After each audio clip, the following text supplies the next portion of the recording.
بسم اللہ الرحمن الرحیم۔ قرض حسنہ کی فضیلت۔ اللہ تبارک و تعالیٰ نے فرمایا، ایسا بھی کوئی ہے جو اللہ کو اچھا قرض دے، پس اللہ اسے بہت بڑا چڑھا کر عطا فرمائے۔ اللہ ہی تنگی اور کشادگی کرتا ہے اور تم سب اس کی طرف لوٹائے جاؤ گے۔ سورہ بقرہ آیت نمبر 245۔ ابو ہریرہ رضی اللہ تعالیٰ عنہ سے روایت ہے کہ رسول اللہ صلی اللہ علیہ وسلم نے فرمایا، جس شخص نے کسی مومن سے دنیا کی تکلیفوں میں سے کوئی تکلیف دور کی، اللہ سے قیامت کی تکلیفوں میں سے کوئی تکلیف دور فرمائے گا۔ جسے کسی تنگ دست اور بدحال شخص پر آسانی کی، اللہ اس پر دنیا اور آخرت میں آسانی فرمائے گا۔ اور جس نے کسی مسلمان کی پردہ پوشی کی، اللہ دنیا و آخرت میں اس کی پردہ پوشی فرمائیں گے۔ اللہ بندے کی مدد کرتا رہتا ہے جب تک کہ وہ اپنے مسلمان بھائی کی مدد کرتا رہتا ہے۔ تخریج صحیح مسلم۔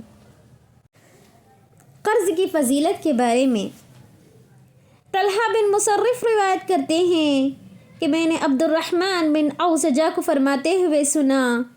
وہ کہتے ہیں، میں نے برا بن عازب رضی اللہ تعالیٰ عنہ کو فرماتے ہوئے سنا کہ میں نے رسول اللہ صلی اللہ علیہ وسلم کو فرماتے ہوئے سنا، جس شخص نے کسی کو دودھ دینے والا جانور یا چاندی عطیہ میں دی یا کسی کو راستہ بتایا تو اس کو گردن غلام آزاد کرنے کی مثل ثواب ہوگا۔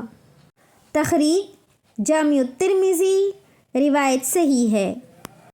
ابو ہریرہ رضی اللہ تعالیٰ عنہ نبی کریم صلی اللہ علیہ وسلم سے روایت کرتے ہیں کہ آپ صلی اللہ علیہ وسلم نے کئی باتوں سے روکا تو کئی خصلتوں کا ذکر کیا۔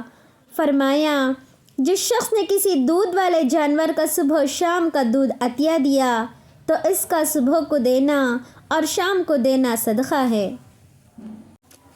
ابو کبشہ سلولی رحمۃ اللہ علیہ بیان کرتے ہیں، میں نے عبداللہ بن عمرو رضی اللہ تعالیٰ عنہ کو فرماتے ہوئے سنا، رسول اللہ صلی اللہ علیہ وسلم نے فرمایا، 40 عمدہ عادتیں ہیں، ان میں سب سے اعلیٰ عادت دودھ والی بکری کا عاریتاً دینا ہے۔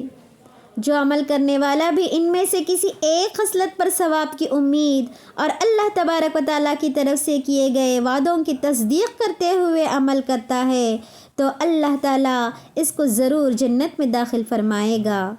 تخریج صحیح البخاری۔ قرض سے پناہ مانگنے کی فضیلت۔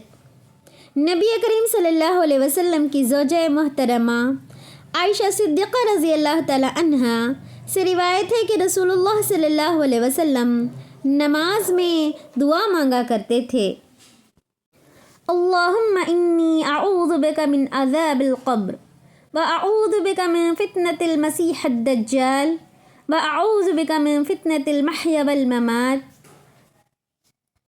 اللہم انی اعوذ بک من الماثم والمغرم۔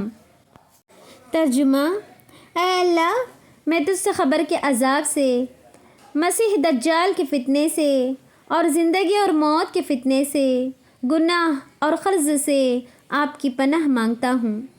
ایک کہنے والے نے عرض کیا، آپ قرض سے بہت زیادہ پناہ مانگتے ہیں؟ آپ نے فرمایا، بے شک آدمی جب مقروض ہوتا ہے تو وہ گفتگو میں جھوٹ بولتا ہے اور وعدہ خلافی کرتا ہے۔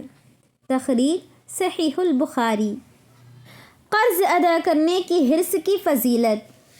عبید اللہ بن عبداللہ بن عتبہ رحمۃ اللہ علیہ روایت کرتے ہیں کہ ابو ہریرہ رضی اللہ تعالیٰ عنہ فرماتے ہیں کہ رسول اللہ صلی اللہ علیہ وسلم نے فرمایا، اگر میرے پاس احد پہاڑ کے برابر سونا ہو تو مجھے یہ بات اچھی لگتی ہے کہ میرے 3 راتیں اس حال میں نہ گزریں کہ اس میں سے میرے پاس کچھ باقی ہو سوائے اس چیز کے جو میں نے قرض ادا کرنے کے لیے سنبھال رکھی ہے۔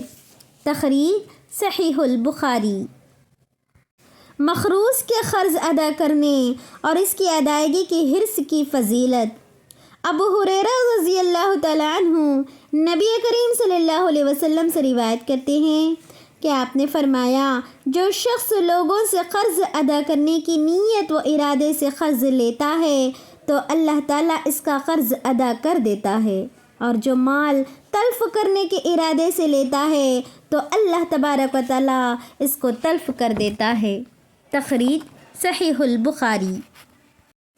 ان کلمات کی فضیلت میں حدیث جو مخروص کو کہنے چاہیے۔ علی رضی اللہ تعالیٰ عنہ سے روایت ہے کہ ایک مکاتب غلام نے ان کے پاس آ کر کہا، میں اپنی کتابت کی رقم ادا کرنے سے عاجز ہوں، آپ میری مدد فرمائیں۔ علی رضی اللہ تعالیٰ عنہ نے فرمایا، کیا میں تجھے ایسے کلمات نہ سکھلا دوں جو رسول صلی اللہ علیہ وسلم نے مجھے سکھلائے تھے؟ اگر تجھ پر صبیر پہاڑ کے برابر بھی قرض ہو تو اللہ تبارک و تعالیٰ تیری طرف سے اسے بھی ادا کرے گا۔ یہ پڑھا کر اللہم اکفنی بحلالک عن حرامک واغننی بفضلک عمن سواک۔ ترجمہ، اے اللہ اپنے حلال رزق کے ذریعے سے اپنے حرام سے میری کفایت فرما، اور تو اپنے فضل سے مجھے اپنے علاوہ کسی دوسرے سے بے نیاز کر دے۔ تخریج جامع الترمذی، روایت حسن ہے۔ قرض کو اچھے انداز سے ادا کرنے والے کی فضیلت۔ ابو رافع رضی اللہ تعالیٰ عنہ سے روایت ہے کہ رسول اللہ صلی اللہ علیہ وسلم نے ایک آدمی سے چھوٹی عمر کا ایک اونٹ بطور قرض لیا، پس آپ کے پاس صدقہ کے اونٹ آ گئے تو آپ نے ابو رافع سے فرمایا، اس کو ایک چھوٹی عمر کا اونٹ دے دو۔ ابو رافع رضی اللہ تعالیٰ عنہ نے واپس آ کر بتایا، چھوٹی عمر کا کوئی بھی اونٹ نہیں ہے، بلکہ وہ تو سارے کے سارے عمدہ قسم کے بڑے چوتھے سال والے اونٹ ہیں۔ تو آپ صلی اللہ علیہ وسلم نے فرمایا، اس کو وہی دے دو، کیونکہ لوگوں میں سے بہترین شخص وہ ہے جو ان میں سے اچھے انداز سے قرض ادا کرنے والا ہے۔ تخریج صحیح مسلم۔ معاویہ بن صالح بیان کرتے ہیں، میں نے سعید بن حانی رحمۃ اللہ علیہ کو فرماتے ہوئے سنا، میں نے عرباض بن ساریہ رضی اللہ تعالیٰ عنہ سے سنا، اور عرباض بن ساریہ رضی اللہ تعالیٰ عنہ کہتے ہیں کہ میں نے رسول اللہ صلی اللہ علیہ وسلم کو ایک چھوٹی عمر کا اونٹ بیچا، پس جب میں نے آ کر آپ سے تقاضا کیا تو آپ نے فرمایا، ہاں پس تجھے بہترین اونٹنی دوں گا۔ آپ نے مجھے میرا قرض اچھے انداز سے ادا کیا۔ ایک اعرابی نے آ کر اپنے دیے ہوئے اونٹ جیسے اونٹ کا تقاضا کیا تو رسول اللہ صلی اللہ علیہ وسلم نے اپنے ساتھیوں سے فرمایا، اس کو اونٹ دو، تو انہوں نے اس کو ایک اونٹ دے دیا۔ تو اس اعرابی نے کہا، یہ تو میرے اونٹ سے افضل ہے۔ آپ نے فرمایا، تم میں سے بہتر وہ ہے جو اچھے انداز سے قرض ادا کرنے والا ہے۔ تخریج سنن نسائی، روایت حسن ہے۔